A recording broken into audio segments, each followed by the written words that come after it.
Mother is amazing, and we've been very fortunate to have her in our lives for so long. She's still able to take care of herself. She's still an independent liver. You go there, and instead of at 95, you would think we're waiting on her. She's waiting on you, cooking, and I mean, it's amazing. She'll remember this till the day she dies, and she's still talking about it all. She's still telling me about the people she still sees who tells her that was one of the best parties they've ever been to, and that was the best food and the best wine, and it was a testimony to how they feel about her.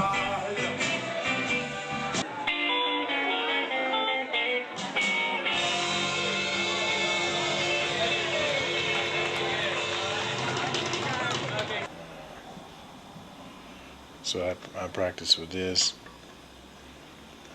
My grandmother was a big influence on me because, she was the music buff of the family, and really the reason I started playing music. We used to go on hikes and stuff, like I was with my buddy. She was the greatest cook in the world, We had peach cobblers and fried chicken, macaroni and cheese. Man, just real incredible, So we would have a picnic basket, and we would walk and talk, and then we'd finally get, to where we was going to sit down and have lunch, and then it was time to walk back before dark, So, but anyway, she was the one that, she had a tremendous record collection.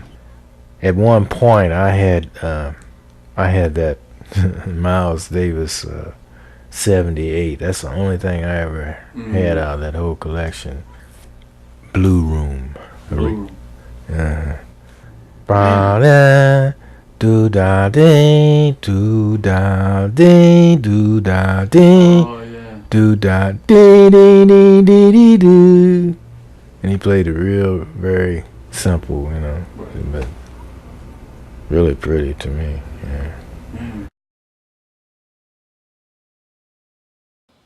My kids were just asking me about him too, and trying to get the story straight. His name was Richard O'Shaughnessy, and he came over from Kilkenny, Ireland, the early 1900s. He was making money boxing, probably bare knuckle boxing. Somebody died in one of his fights. I think he knocked someone out, and they hit their head. And the first couple of years, he was in Rikers Island. He got charged for involuntary manslaughter. That just seemed like a way for people, immigrants or whoever, make a quick buck, because you could just get in a fight. Any bar, would have fights like that movie Far and Away. They had Tom Cruise trying to be an Irishman, and then he came to St. Louis. He was a great athlete, man. He did a lot of things. He was a writer. My aunts still have letters that he wrote and poems. He worked with leather. He made boxing gloves. He made a soccer ball. They put it in the Smithsonian. It was just an amazing ball. The work was so good. He was a fire chief, and he was an inventor too. He invented the straitjacket, just as a way to save people. I don't think he ever bothered with a patent. He was a soccer player. He was the national handball champion for years, 20-some years. A guy from France came over. He was the world champ handball player, exhibition and stuff, and it was hard to find people to, who would play the world champ. So Richard O'Shaughnessy, he had already retired his professional handball career.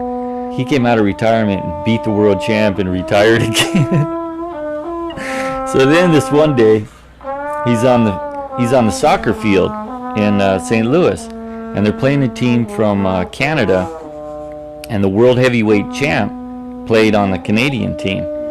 His name was Tommy Burns or Tracy Burns, probably Tommy Burns.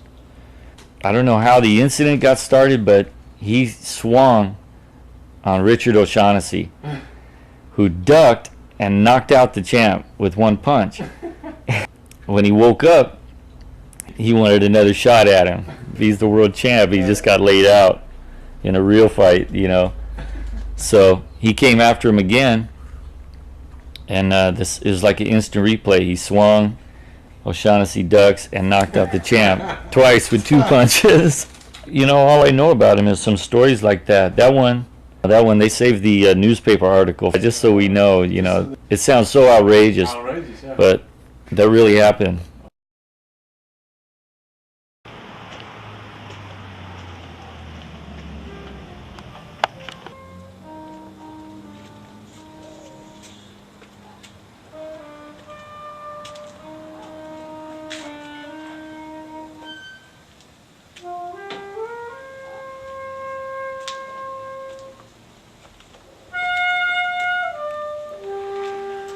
Your family is pretty much just you and your mom. Yeah. I mean, she has 2 sisters that are living still. I'm responsible for my mom, and she's very, very sick right now. The doctor just told me yesterday he considers her to be critical. So, don't know how much longer she's going to be around.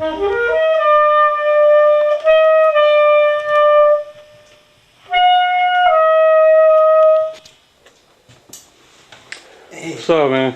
Emile, how you doing, man? All right, man. How about you? I left the door open so you could just come on in.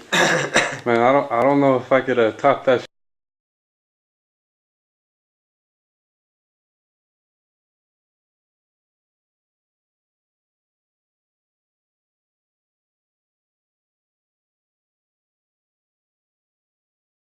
These are superhuman people, man, because I come from pretty good stock. My dad fell out of a peach tree at age 80. He fell right on his tailbone, and broke his tailbone. And I think he had a slight concussion because he knocked himself out. Pleasant surprise to see this cat bounce up the steps, like nothing had happened, because he was bedridden for about 2.5 months. Couldn't hardly move around.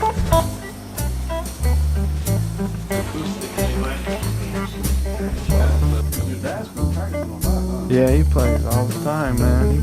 He'll wake up at 5:30 and start playing the guitar. I see his progress, and it's crazy, But then sometimes it's like, oh, you're practicing, so I won't practice because you're practicing. It's like, well, I don't want to, Have you recorded anything yet? Yeah, no, I put a mute in. Yeah. Fool around. I didn't like the way it sounded. Whoever does, man. Whoever does, man. That's the rough part. It's like,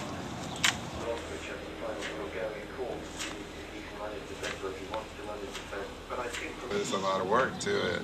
Yeah. Poetry, the music, trying to play, trying to sing, trying to dedicate myself to it.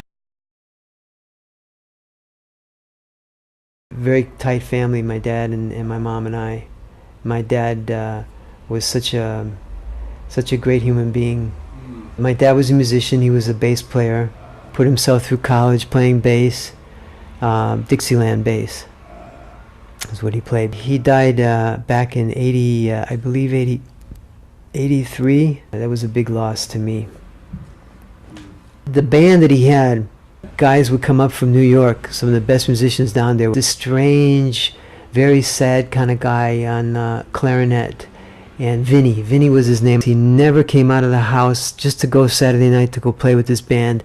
He lived with his parents. So shy to the point like you couldn't even look at him without him getting like really embarrassed, But he really liked my dad, And he committed suicide. And he left a note to my dad, telling about how much he loved his support. He left something to my father, like some special thing that he had that belonged to him. And my dad was really shocked by it,